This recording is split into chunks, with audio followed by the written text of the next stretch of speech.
ప్రభు అయిన యేసుక్రీస్తు నామమున మీ అందరికీ నా యొక్క వందనాలు. ఈ సమయమందు మనం దేవుని యొక్క వాక్యాన్ని కొద్దిసేపు ధ్యానం చేసుకుందాం. ప్రసంగి గ్రంథం. భూలోకం అంతటిలో అత్యంత జ్ఞానం కలిగిన వాడు దావీదు కుమారుడైన సొలొమోను. భూమి పుట్టినది మొదలుకొని అంత గొప్ప జ్ఞానం కలిగిన వాడు ఇక లేడు. ఇక రాబోయే తరాలన్నిటిలో కూడా అలాంటి జ్ఞానం కలిగిన వాడు ఉండడు అని దేవుడే అతని గురించి సాక్ష్యము చెప్పినంత గొప్ప జ్ఞానం కలిగిన రాజు ఈ సొలొమోను. ఈ సొలొమోను రాజు తన రాజ్య పాలన చేస్తున్న కాలంలో తన జ్ఞానాన్ని తరచి చూస్తూ అనేక సంగతులను పరిశోధించి ఈ ప్రసంగి గ్రంథాన్ని రాశాడు. ఈ ప్రసంగి గ్రంథంలో 10వ అధ్యాయం 1వ వచనంలో ఒక మాటని ఈ సమయంలో మనం ధ్యానం చేసుకుందాం. చూడండి, బుక్కవాని తైలములో చచ్చిన ఈగలు పడుట చేత అది చెడు వాసన కొట్టును. అవునా అండి? తైలము ఎంత విలువ కలిగిందైనా, 1000 రూపాయల ఖరీదైనదైనా, దానిలో ఏదైనా ఒక చచ్చిన ఈగ పడింది అంటే ఆ తైలము ఎవరైనా ఇష్టంగా వాడాలని అనుకోగలరా?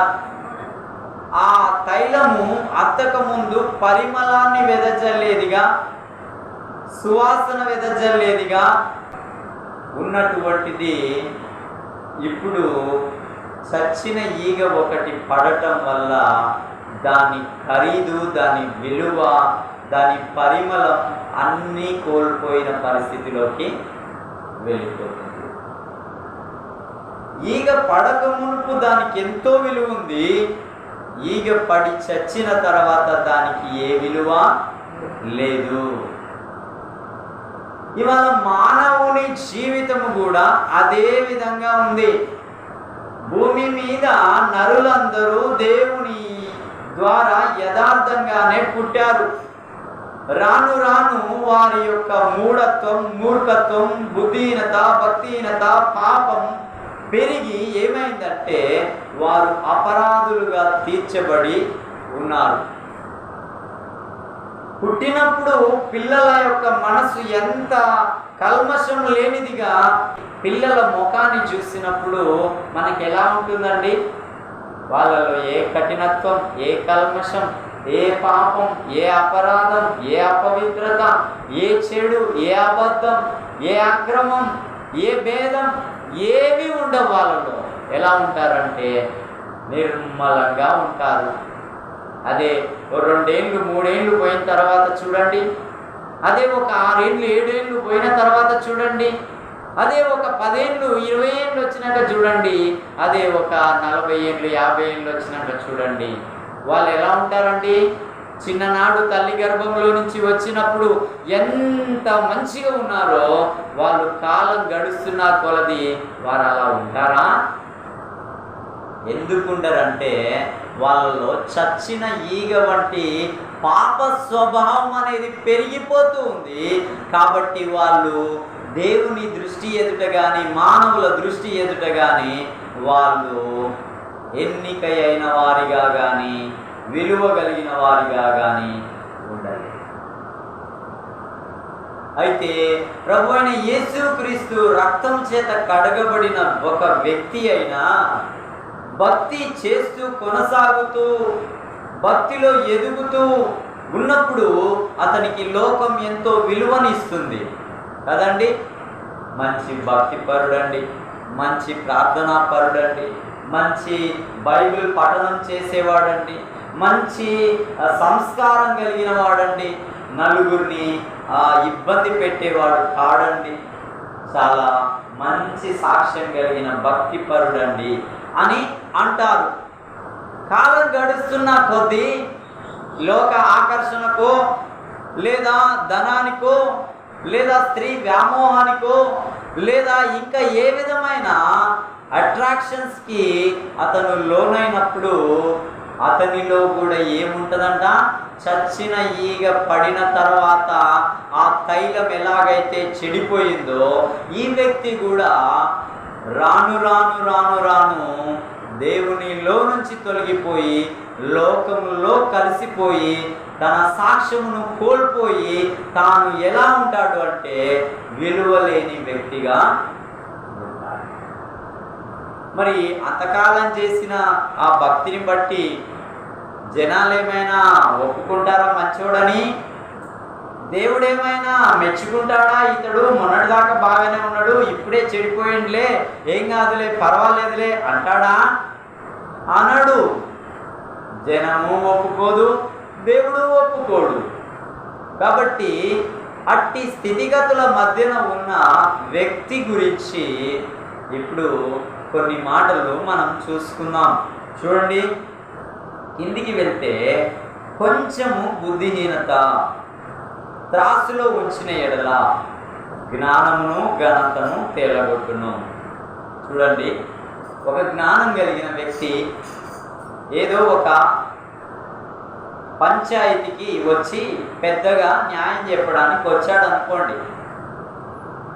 పెద్ద మనిషిగా పిలిచారు, జ్ఞానం కలిగిన వాడే, మంచి మాట్లాడేవాడే, పేరు మోసిన వాడే అని నీకు తెలిసింది. అతన్ని పిలిచావు. పిలిచిన తర్వాత జ్ఞానం కలిగిన వాడే కానీ ఎక్కడో దేనికో లోనై, ధనానికో లేదంటే ఇంకా ఏ పరిస్థితికో లోనై కొంచెం బుద్ధిహీనంగా మాట్లాడాడు అనుకోండి. ఇంతవరకు నీ మనసులో అతడు జ్ఞానం కలిగిన వ్యక్తిగా పరిగణించావు, నీకేదో న్యాయం చేస్తాడని అనుకున్నావు. కానీ ఇప్పుడు వచ్చేవరకే తీరా అతడు బుద్ధిహీనంగా మాట్లాడుతూ వాళ్ళ పక్షాననే కొంచెం తప్పు చేసినోడినే సరిదిద్దుకొని అతడే మంచోడు అన్నట్లుగా నువ్వు మాట్లాడుతూ ఉంటే నువ్వేమనుకుంటావండి ఆ వ్యక్తిని? కదా? మరి ఇక్కడ కూడా దేవుని దృష్టి ఎదుట నీవు నడుస్తున్న మార్గంలో కానీ, జీవిస్తున్న జీవితంలో కానీ, చేస్తున్న భక్తిలో కానీ, ఉంచిన విశ్వాసంలో కానీ, నమ్మకంలో కానీ, ప్రార్థన జీవితంలో కానీ, ఇంకా ప్రవర్తన విషయంలో కానీ, మాదిరి విషయంలో కానీ ఎక్కడైనా కొంచెం బుద్ధిహీనంగా నువ్వు ప్రవర్తించినావు అనుకో, ఇవన్నీ ఏమైపోతాయండి? తేలిపోతాయా లేక నిలబెడతాయా నిన్ను? చెప్పాలి. ఇప్పుడు మంచిగానే నడుస్తున్నావు అన్ని విషయాల్లో, కొంచెం బుద్ధిహీనంగా నడిచావు ఈరోజు, కొంచెం అజ్ఞానంగా ప్రవర్తించావు, కొంచెం మూర్ఖంగా మాట్లాడావు, కొంచెం అవివేకిగా ప్రవర్తిస్తున్నావు. ఇప్పుడు ఇంతకాలం నడిచిన విధానాలు ఇప్పుడు ఇవి ఏమైతే అంటే నీ జ్ఞానాన్ని బట్టి, నీ భక్తిని బట్టి నిన్ను గొప్ప చేసే వ్యక్తిగా ఉంటాయా? నిన్ను తిరస్కరించి త్రోసివేసి చాలా తేలికగా మాట్లాడే విధంగా ఉంటాయా? ఈ లోకమందు ఉన్న ప్రతి వాణిని కూడా దేవుడు అంట ఒకరోజు త్రాసులో తూచుతాడంట. అర్థమైందా? ఇంతకాలం బతికిన బతుకు ఒరే ఎలా ఉందిరా నీది అనేసి దేవుడు అంట త్రాసులో తూచుతాడు. ఇవాళ మనం వెండిని, బంగారాన్ని, వెలగల రాళ్ళను, ముత్యములను, తర్వాత ఒడ్లను, తర్వాత ధాన్యాన్ని తూచుతున్నాం కాంటా పెట్టి. అయితే నిన్ను దేవుడు ఒకరోజు త్రాసులో పెట్టి తూచుతాడంట. అర్థమైందా? నీవు తేలిపోయేవాడిగా ఉంటావో మరి నిలబడేవాడిగా ఉంటావో ఆ రోజు తేలగొట్టేది దేవుడు.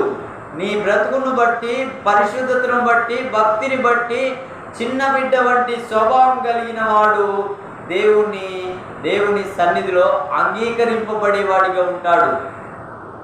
పరిశుద్ధుడైన ప్రభు రక్తం చేత కడగబడి దేవుని ఇష్టానుసారంగా నడుస్తున్న వ్యక్తి త్రూచబడినప్పుడు అతడు దేవుని పక్షాన ఉన్నవాడిగా ఉంటాడు. ఒకవేళ తేలిపోయిన వాడిగా ఉంటే అతడు పక్కకి నెట్టివేయబడతాడు. అయితే ఏ విషయాల్లో దేవుడు మనల్ని త్రాసులో తూచుతాడో కొన్ని విషయాలు మనం చూసుకుందాం. చూడండి ఒకసారి నేను దేవుని వాక్యాన్ని చదువుతాను. యెషయా గ్రంథం 40వ అధ్యాయం 15వ వచనంలో అక్కడ ఒక విషయాన్ని గూర్చి ఆయన తూచేవాడిగా ఉంటున్నాడు. జనములు చేద నుండి జారు బిందువుల వంటి వారు, జనులు త్రాసు మీద ధూళి వంటి వారు. ఏంటంట? త్రాసు మీద, దేవుని త్రాసులో మనం ఎలా ఉంటామంటే ధూళిలాగా ఉంటామంట. ఇంకేమంటున్నాడు చూడండి, జనములు చేద నుండి జారు బిందువుల వంటివి. చేదుతున్నప్పుడు దాని నుండి చుక్కలు చుక్కలుగా నీటి చుక్కలు జారపడినట్లుగా మన యొక్క బ్రతుకు దేవుని ఎదుట, దేవుని త్రాసు ఎదుట ఎలా ఉంటుందంటే అలా ఉంటుందంట. ఆ త్రాసు మీద ధూళి వంటి వారంగా మనం ఉంటామంట. కాబట్టి ఇక్కడ మనము దేవుని త్రాసులో తూచబడినప్పుడు తేలిపోయే వారముగా, పక్కన పెట్టబడే వారంగా మనం ఉండటానికా అండి దేవుడు మనల్ని పుట్టించింది? దేవుడు మనకు బ్రతుకును కొనసాగిస్తున్నది, దేవుడు మనకు ఆయుష్ ఆరోగ్యాలను ఇస్తున్నది అని అంటే తేలిపోవడానికి కాదు, కానీ దేవుని ఎదుట నిలవబడటానికే అనేది దేవుని వాక్యం స్పష్టంగా సెలవిస్తున్నది. ఇంకా మనం ముందుకు వెళ్తే దానియేలు గ్రంథంలో 5వ అధ్యాయం 26వ వచనంలో మనం చూసుకుంటే అక్కడ కూడా దేవుడు త్రాసులో ఒకరిని తూచుతూ ఉన్న పరిస్థితి మనకు కనబడుతూ ఉన్నది. టేకేల్ అనగా ఆయన నిన్ను త్రాసులో తూచగా నీవు తక్కువగా కనబడితివి. అర్థమైందండి? ఆయన త్రాసులో నిన్ను తూచగా నువ్వు ఎలా ఉన్నావంటే తక్కువగా ఉన్నావంట. ఉదాహరణకి ఒక కోళ్ళ ఫారం పెట్టారనుకోండి, లేదా ఒక గొర్రెల మందలు ఉన్నాయనుకోండి. రోజు మేపుతున్నాడు, బలమైన ఆహారం ఇస్తున్నాడు. అయితే ఒకడు కొనటానికి వచ్చాడు. ఆ తూకం వేయగా అది కొనేవాడికి అంగీకారమైన కిలోలు లేవు. దాన్ని తీసుకుంటాడా? ఇప్పుడు యజమాని ఏం చేస్తాడు? అయ్యో ఏంటి ఇది రావట్లేదు అని ఇంకోటి వేస్తాడు, ఇంకోటి రావట్లేదు అని ఇంకోటి వేస్తాడు, ఇంకోటి రావట్లేదని ఇంకోటి వేస్తాడు. ఏది వేసినా రావట్లేదు, కానీ ఒకటి వేస్తే ఒకటి వచ్చింది. ఆ ఒక్కదాన్ని ఏం చేస్తాడు? వాడు తీసుకొని వెళ్ళిపోతాడు. ఇవాళ నిన్ను నన్ను కూడా దేవుడు సంఘంలో దేవుని వాక్యం చేత మేపుతున్నాడు, వాక్యం చేత కడుగుతున్నాడు, వాక్యం చేత సంధిస్తున్నాడు, వాక్యం చేత సరిచేస్తున్నాడు, వాక్యం చేత బలపరుస్తున్నాడు, వాక్యం చేత ఇదిగో ఇది సరికాదు అని నీకు చెబుతున్నప్పుడు దాన్ని విడిచి తిన్నని త్రోవలో నువ్వు నడిచి దేవుని బలమైన ఆహారం తినుచు దేవుని త్రాసులో ఒకరోజు నిలవబడే వ్యక్తివిగా నువ్వు ఆయన కొలతకు తగ్గట్టుగా నువ్వు తూకం వేయబడినప్పుడు నిన్నేం చేస్తాడంటే పక్కన నిలవబెట్టుకుంటాడు. అయితే ఇక్కడ ఒక వ్యక్తిని తూచగా అతడు తక్కువ వాడిగా కనబడ్డాడు. అంటే దేవుడు ఉద్దేశించినంత బరువు వాడు ఆ తూకంలో లేడంట. కాబట్టి దేవుని తూకంలో దేవుని లెక్క ప్రకారంగా లేని వాడిని దేవుడు ఎలా ఒప్పుకుంటాడు? ఒప్పుకుంటాడా? ఒప్పుకోలేడు. లోకంలో ఎంతో అన్యాయం అక్రమం చేసి తూకాలు వేస్తారు, కానీ దేవుని యొక్క న్యాయ త్రాసులో ఏ విధమైన అన్యాయం ఉండదు, ఏ విధమైన అక్రమం ఉండదు, ఏ విధమైన మోసం ఉండదు. అది కేవలం న్యాయపరమైన త్రాసుగా, అది న్యాయపరమైన తూకము వేసేదిగా ఉంటుంది. ఇంకా మనం ముందుకు వెళ్తే చూడండి, యోబు గ్రంథంలో ఇంకో విషయం మనకి కనబడుతుంది. యోబు గ్రంథం 6వ అధ్యాయం 2వ వచనం, నా దుఃఖము చక్కగా తూచబడునుగాక, దాని సరిచూచుటకై నాకు వచ్చిన ఆపద త్రాసులో పెట్టబడునుగాక. అర్థమవుతుందా అండి? వినండి, దేవుడు త్రాసులో తూచేది ఏందో తెలుసా? చూడు, ఇక్కడ భక్తుడైన యోబు అంటున్నాడు, నా దుఃఖము చక్కగా తూచబడును. నీ దుఃఖము కూడా తూచబడుతుందంట. దేవుడు నీ దుఃఖాన్ని తూచుతున్నాడు. దేని కొరకు దుఃఖం? ఏదో ఇల్లు లేదనో, పొలం లేదనో, లేదో పిల్లలు లేరనో, లేదో ఆస్తి లేదనో, లేదో ఐశ్వర్యం లేదనో, లేదో ఆరోగ్యం లేదనో కాదు. ఈ దుఃఖాలను దేవుడు ఎప్పుడు తూచడు. రక్షణార్థమైన మారు మనసు కొరకైన దుఃఖాన్ని దేవుడు తూచుతాడు. రక్షణ కొరకు ఎప్పుడైనా దుఃఖపడుతున్నావా? పాపపు ఒప్పుకోలు కొరకు ఎప్పుడైనా దుఃఖపడుతున్నావా? మారు మనసు పొందాలనే తపన కలిగి ప్రయాస పడుతున్నావా? దేవుడు నిన్ను సంధిస్తున్న ప్రతిసారి నీవు ఏమైనా పశ్చాత్తాపడుతున్నావా అంటే ఏమీ లేదు. నిమ్మకు నేరెత్తినట్లుగా ప్రజలుంటే ఒకరోజు ఆయన త్రాసులో నీవు నిలబడే దినాన నిన్ను తీసి పక్కన పెట్టేసేవాడిగా ఉంటాడు. పక్కన పెట్టకుండా ఉండబడాలి అంటే నీవు నేడు దుఃఖపడు. దేని కొరకు? నీ పాపం కొరకు. నీ పాపమే నిన్ను పాతాళంలోనికి ఈడ్చుకొని పోవటానికి నీ పాపం ఏం చేసిందంటే, ఒక స్త్రీ గర్భం ధరించినట్లుగా పాపం అంట దినదినం గర్భం ధరిస్తూ పాపము ప్రసవ వేదన పడి పాపమును కంటుందంట. ఆ పాపం నిన్ను పాతాళానికి ఈడ్చుకొని పోవడానికి తప్ప నిన్ను పరలోకమందున్న ప్రభు ఎదుట నిలబెట్టుటకి ఎంత మట్టుకు ఉపయోగపడదు. అందుకే కనికరం కలిగిన ఆ దేవుడు ఆ పాపం నువ్వు ఒప్పుకొనుటకు, ఆ పాపం విషయమై పశ్చాత్తాపడుటకు, ఆ పాపం విషయమై నువ్వు దుఃఖపడినప్పుడు ఆ పాపమును బట్టి నువ్వు పశ్చాత్తాపడిన దానిని బట్టి ఆయన అంట నువ్వు ఎంత మేరకు దుఃఖపడ్డావో, ఎంత మేరకు పశ్చాత్తాపడ్డావో, ఎంత మేరకు ఆ యొక్క పాపము కొరకు అయ్యా క్షమించయ్యా క్షమించయ్యా అని రోధించావో, వేదన పడ్డావో, అదంతా ఒకరోజు ఆయన త్రాసులో తూకం వేస్తాడు. చూడు ఎంత న్యాయవంతుడు ఆ దేవుడు. ఇంకేమంటున్నాడు చూడండి, దాన్ని సరిచూచుటకై నాకు వచ్చిన ఆపద కూడా చూడండి. మన ఆపదలు ఏ ఆపదలు? దేవుని కొరకు వచ్చిన ఆపదలు.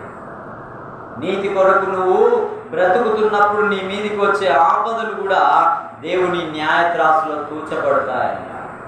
ఇవాళ మనకు ఏదో లోకపరమైన ఇంటి పరంగా, లేదా బంధువుల పరంగా, లేదా ఇంకా ఆరోగ్యపరంగా వచ్చే ఆపదలను బట్టి కాదు, నీతిని బట్టి మనం ఆపదల గుండా వెళ్తున్నప్పుడు ఆ ఆపదలు కూడా దేవుని ఎదుట త్రాసులో తూచబడేవిగా ఉంటాయంట.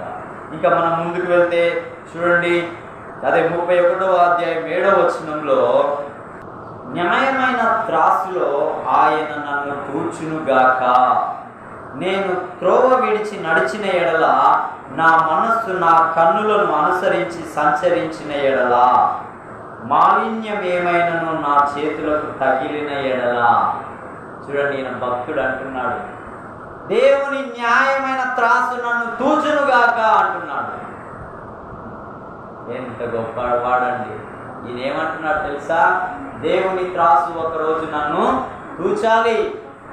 నా యొక్క స్థితి దేవుని ఎదుట న్యాయమైనదైతే నేను ఆయన పక్షాన ఉంటాను, అన్యాయమైనదైతే నేను దేవునికి విరోధంగా నేను వెళ్ళిపోయేవానిగా ఉంటాను అంటూ కిందేమంటున్నాడు చూడండి, నేను ఒకవేళ దేవుని త్రాసులో తూచబడినప్పుడు నా మనసు నా కన్నులు అనుసరించి సంచరించిన ఎడల, మాలిన్యం ఏమైనను నా చేతులకు తగిలిన ఎడల, నేను ఏదైతే విత్తుతున్నానో అది వేరొకడు తింటాడు.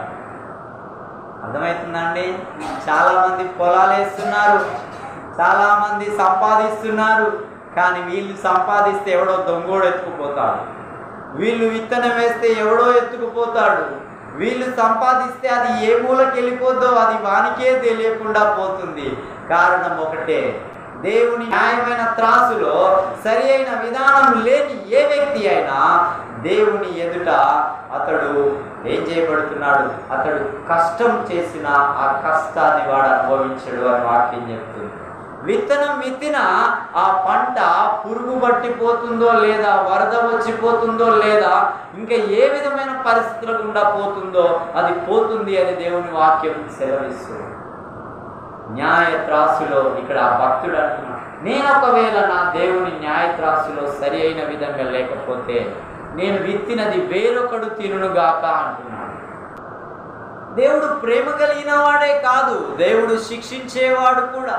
దేవుడు కనికరం గలవాడే కాదు, దేవుడు కఠినంగా కొట్టేవాడు కూడా. దేవుడు దీవెనే ఇచ్చేవాడుగా కాదు, దేవుడు శాపం కూడా ఇచ్చేవాడిగా ఉంటాడు.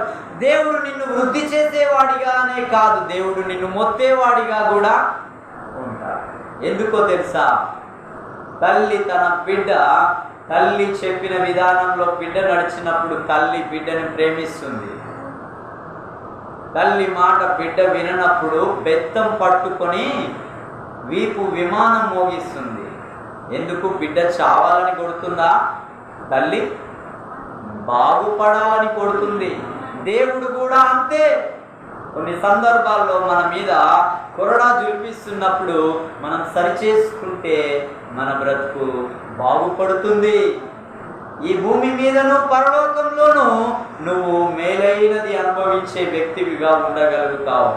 లేని ఎడల ఇహమందు అదే పరిస్థితులు, తర్వాత ఇంకొక రాజ్యంలో ఇంతకన్నా భిన్నమైన పరిస్థితులు అనుభవించే పరిస్థితిలోకి వెళ్ళిపోతూ ఉంటాం. చూడండి, ఇంకో మాట మనం చూసుకుందాం. కీర్తనల గ్రంథం 62:9 అల్పులైన వారు వట్టి ఊపిరై ఉన్నారంట. వింటున్నారండి? అల్పులు ఎవరో తెలుసా? దేవుని దృష్టికి దేవుడిగా ఎరగని ప్రతి వారు దేవుని దృష్టిలో అల్పులే. ఈ లోకంలో గనులైతే కావచ్చు, కానీ దేవుని ఎదుట మాత్రం వాళ్ళు గనులు కాదు, వాళ్ళు అల్పులు. వాళ్ళు ఎలా ఉన్నారంట దేవుని దృష్టిలో అంటే వట్టి ఊపిరిగా ఉన్నారు. ఏంటండి? మనం ఊపిరి తీసుకొని విడుస్తూ ఉంటాం కదండి. దేవుడు ఊపిరి విడవగా సృష్టిలో ఉన్న సమస్తం కలిగింది. ఆయన ఊపిరి వెనక్కి తీసుకోగా ఈ లోకం దాని సమస్తం మరల నాశనమైపోయేదిగా. ఇట్టి గనులైన వారు కూడా, లోకంలో గనులైన వారు దేవుని దృష్టిలో అల్పులుగా ఉన్నవారు కూడా ఎలా ఉంటారంటే వట్టి ఊపిరిగా ఉంటారు. ఇంకేమంటున్నారు చూడండి, గనులైన గొప్పవారిగా ఉన్నవారు వాళ్ళు మాయాస్వరూపాలు. మాయాస్వరూపం అంటే ఇప్పుడు కనబడుతుంది, కాసేపు అయిన తర్వాత కనబడదు. ఇక్కడ వీళ్ళు కూడా ఎలా ఉంటారంటే ఇలా కనబడతారు గొప్పవారిగా, అలా మాయమైపోతారు. వారు మాయమైపోయారు అన్న సంగతి తెలియని వారు ఆ ఊరికి వచ్చినప్పుడు, ఆ ప్రాంతానికి వచ్చినప్పుడు, పలానా ఆయన ఎలా ఉన్నాడమ్మా అంటే ఎక్కడున్నాడండి? లేడండి. అదేంటండి? అది అంతేనండి. ఏంటండి ఏమైందంటే ఇదండి అని అంటారు. దేవుని సృష్టిలో గనులుగా లోకం ఎదుట ఉన్నవారు దేవుని దృష్టి ఎదుట ఎలా ఉన్నారంటే మాయా స్వరూపాలుగా, ఇంతలో కనబడ అంతలో మాయమైపోయే వారిగా ఉన్నారు ఈ గనులు. ఇంకా కింద ఏమంటున్నాడు చూడండి, త్రాసులో వారందరూ. చూడండి, ఈ భూమి మీద కనబడే వీరందరినీ ఒకరోజు త్రాసులో దేవుడు పెడతాడంట. దేవుణ్ణి ఎవరైతే ఎరగరో వారందరూ ఒకరోజు అట్లా తేలిపోతారంట. ఇక్కడ అంటున్నాడు, త్రాసులో వారందరూ తేలిపోతారు. తేలిపోయేదాన్ని ఎవడైనా కొంటాడండి? ఇప్పుడు చూడండి, బంగారం వేస్తే కిందికి దిగుతుందా, పైకి తేలుతుందా? ఒకవేళ పైకి తేలిందనుకో, కొనేటోడు ఎవడన్నా కొంటాడా? ఇదేం బంగారం ఇట్లా ఉంది అనేసి ఇంకో షాప్కి వెళ్తాడు. అలాగే ప్రపంచ ప్రజలందరినీ ఒకరోజు న్యాయమైన త్రాసులో తూచినప్పుడు వీరందరూ తేలిపోతారంట. తేలిపోయినప్పుడు మరి దేవుడి తేలిపోయే వారిని తన రాజ్యంలో పెట్టుకుంటాడా? తన ఇంటిలో చేర్చుకుంటాడా? ఓ నా పిల్లలారా రండి అని అంటాడా? అనడు. కానీ వాళ్ళందరికీ ఇంకొక రాజ్యంలోకి పంపించేవాడిగా ఉంటాడు. అవకాశం ఇచ్చాడు, ప్రేమ చూపాడు, సువార్త ప్రకటించాడు, నిన్ను పలుసార్లు సంధించాడు. అయినా విననోళ్ళని ఈ జనములు ఒకరోజు ఏమి చేయబడతారంటే త్రాసులో తూచబడగా తేలిపోయేవారిగా ఉంటారు. మరి కిందేమంటున్నాడు చూడండి, వీరంతా వట్టి ఊపిరి కన్నా అలకనగా ఉన్నారు. ఒడ్లు మనం తూచుతాం, తాళొడ్లన్నీ ఎగిరిపోతూ ఉంటాయి. దాన్ని ఎవడైనా త్రాసులో పెట్టి తూకం వేస్తాడండి? ఒడ్లు ఇలాగా తూర్పార పడుతున్నాం, గట్టివన్నీ కింద పడుతున్నాయి, తాళొడ్లన్నీ అటు వెళ్ళిపోతున్నాయి. తాళు పనికిరాని చెత్త. దాన్ని ఏం చేస్తాడు?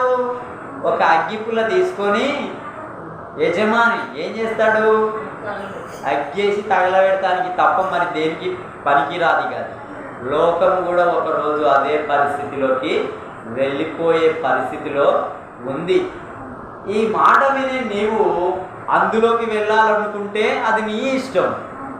లేదు అనుకుంటే ఆయన మాట విని ఆయన యొద్దకు వస్తే నిన్ను ఆయన ప్రేమిస్తున్నాడు, నీ పాపమును క్షమించడానికి సిద్ధంగా ఉన్నాడు, నిన్ను రక్షించి తన రాజ్యంలో నిలబెట్టుకోవడానికి ఆయన ఎంతో ఆశ కలిగి నీ ఎడల ఉన్నాడు. మరి దాన్ని వినియోగించుకుంటావో వినియోగించుకోవో అది నీ ఇష్టమే అనేది దేవుడు నీకే వదిలేస్తున్నాడు. మనం వాక్యం వింటున్నాం, కానీ గ్రహిస్తున్నామా? కాలం చూస్తే భయంకరంగా ఉంది, పరిస్థితులు చూస్తే ఇప్పుడున్నవి గంట తర్వాత ఏమైతాయో తెలియని విధంగా ఉంటుంది. అయినా మనకి ఏ ధైర్యం? ఇంకా దేన్ని బట్టి ధైర్యం? మనం ఇంకో 2 రోజులు ఉంటామనా, ఇంకో సంవత్సరం ఉంటామనా, అది మనం చెప్పలేం కదా. దేవుడు అవకాశం, అనుకూలత, అనుగ్రహం చూపుతూ ఉంటే దాన్ని మనం నిర్లక్ష్యంగా ఉంటే మనం ఎలా దేవుని యొద్ద నుండి తప్పించుకుంటాం? నీవు ఒకరోజు ఆయన త్రాసులో తూచబడే పరిస్థితి రాకముందే నీవు ఆయన వైపు తిరిగి ఆయన యొద్ద పశ్చాత్తాపడి ఆయన ఇచ్చు రక్షణ పొంది ఆయన రాజ్య వారసుడివై ఆయన విధిస్తున్న విధి విధానాల్లో నువ్వు నడవగలిగితే నువ్వు ధన్యుడవు, ధన్యురాలివి అవుతావు. లేని ఎడల ఒకరోజు నీవు విత్తినదే ఆ పంట ఒకరోజు చూచే ఆ పరిస్థితి తన వారు కాని వారందరికీ అది శీఘ్రంగా ఒక దినం రాబోతుంది. ఆ వచ్చిన నాడు లబోదిబో అని నీవు ఎంత అరసి, ఎంత తలగొట్టుకొని, ఎంత గుండెలు బాదుకున్నా అప్పుడు ఏ ప్రయోజనం ఉండదు. ఇదే అనుకూల సమయం, నేడే రక్షణ దినం. కాబట్టి దేవుని త్రాసులో తేలిపోతావా? దేవుని త్రాసులో తక్కువగా ఉంటావా? దేవుని త్రాసులో నీవు చేసిన దానిని బట్టి దాని ఫలం ఒకరోజు అనుభవించే వ్యక్తివిగా ఉంటావా?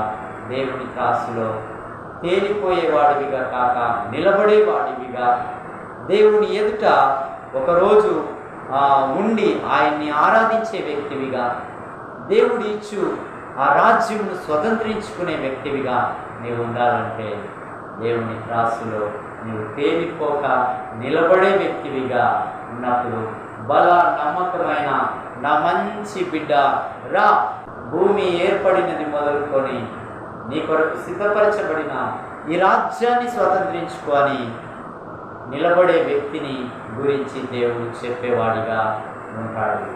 లేని వ్యక్తిని ఇదిగో వీని కాళ్ళు చేతులు కట్టేసి ఆ వెలుపడి చీకటిలో పడవై అని చెప్పేవాడిగా ఉంటాడు. ఈ రెండింటిలో నువ్వు ఏ గుంపులో, ఏ తెగలో ఉంటావో ఆలోచించుకో. దేవుడి మాటలు మన ఇంటిలో దీవించునుగాక. ఆమేన్. ఆమేన్.